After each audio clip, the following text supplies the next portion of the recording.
Welcome and thank you for joining me today for day 362 of Bible in a Year, New International Version. Today we'll be going over Revelation 12, 13, and 14. Revelation 12.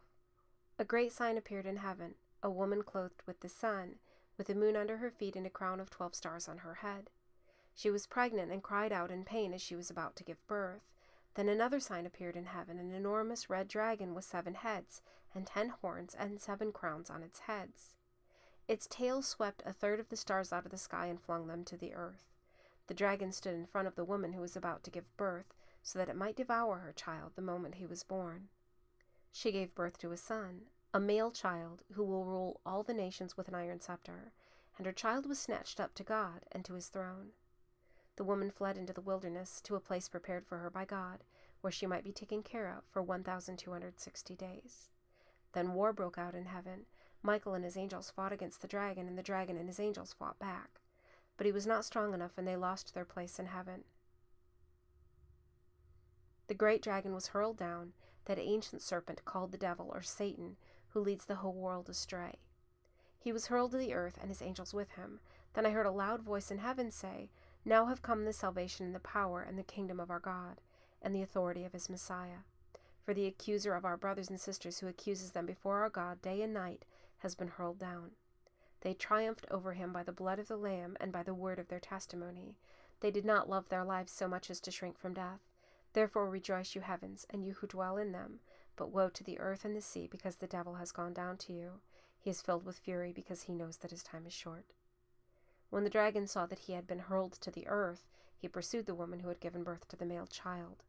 The woman was given the 2 wings of a great eagle, so that she might fly to the place prepared for her in the wilderness, where she would be taken care of for a time, times and half a time, out of the serpent's reach. Then from his mouth the serpent spewed water like a river, to overtake the woman and sweep her away with the torrent. But the earth helped the woman by opening its mouth and swallowing the river that the dragon had spewed out of his mouth. Then the dragon was enraged at the woman and went off to wage war against the rest of her offspring, those who keep God's commands and hold fast to their testimony about Jesus. Revelation 13. The dragon stood on the shore of the sea, and I saw a beast coming out of the sea. It had 10 horns and 7 heads, with 10 crowns on its horns, and on each head a blasphemous name. The beast I saw resembled a leopard, but had feet like those of a bear and a mouth like that of a lion. The dragon gave the beast his power and his throne and great authority. One of the heads of the beast seemed to have had a fatal wound, but the fatal wound had been healed. The whole world was filled with wonder and followed the beast. People worshipped the dragon because he had given authority to the beast, and they also worshipped the beast and asked, "Who is like the beast? Who can wage war against it?" The beast was given a mouth to utter proud words and blasphemies, and to exercise its authority for 42 months. It opened its mouth to blaspheme God and to slander his name and his dwelling place and those who live in heaven. It was given power to wage war against God's holy people and to conquer them, and it was given authority over every tribe, people, language, and nation. All inhabitants of the earth will worship the beast, all whose names have not been written in the Lamb's book of life, the Lamb who was slain from the creation of the world. Whoever has ears, let them hear. If anyone is to go into captivity they will go. If anyone is to be killed with the sword they will be killed. This calls for patient endurance and faithfulness on the part of God's people. Then I saw a second beast coming out of the earth. It had 2 horns like a lamb, but it spoke like a dragon. It exercised all the authority of the first beast on its behalf, and made the earth and its inhabitants worship the first beast, whose fatal wound had been healed. And it performed great signs, even causing fire to come down from heaven to the earth in full view of the people. Because of the signs it was given power to perform on behalf of the first beast. It deceived the inhabitants of the earth. It ordered them to set up an image in honor of the beast, who was wounded by the sword and yet lived.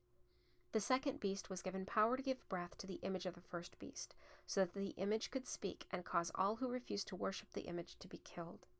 It also forced all people, great and small, rich and poor, free and slave, to receive a mark on their right hands or on their foreheads, so that they could not buy or sell unless they had the mark, which is the name of the beast or the number of its name. This calls for wisdom. Let the person who has insight calculate the number of the beast, for it is the number of a man. That number is 666. Revelation 14. Then I looked, and there before me was the Lamb, standing on Mount Zion, and with him 144,000 who had his name and his Father's name written on their foreheads. And I heard a sound from heaven like the roar of rushing waters, and like a loud peal of thunder. The sound I heard was like that of harpists playing their harps, and they sang a new song before the throne and before the 4 living creatures and the elders. No one could learn the song except the 144,000 who had been redeemed from the earth. These are those who did not defile themselves with women, for they remained virgins. They followed the Lamb wherever he goes. They were purchased from among mankind and offered as firstfruits to God and the Lamb. No lie was found in their mouths. They are blameless. Then I saw another angel flying in mid-air, and he had the eternal gospel to proclaim to those who live on the earth, to every nation, tribe, language, and people. He said in a loud voice, "Fear God and give him glory, because the hour of his judgment has come. Worship him who made the heavens, the earth, the sea, and the springs of water." A second angel followed and said, "Fallen, fallen is Babylon the Great, which made all the nations drink the maddening wine of her adulteries." A third angel followed them and said in a loud voice, "If anyone worships the beast and its image and receives its mark on their forehead or on their hand, they too will drink the wine of God's fury, which has been poured full strength into the cup of his wrath. They will be tormented with burning sulfur in the presence of the holy angels and of the Lamb, and the smoke of their torment will rise forever and ever. There will be no rest, day or night, for those who worship the beast and its image, or for anyone who receives the mark of its name. This calls for patient endurance on the part of the people of God, who keep his commands and remain faithful in Jesus.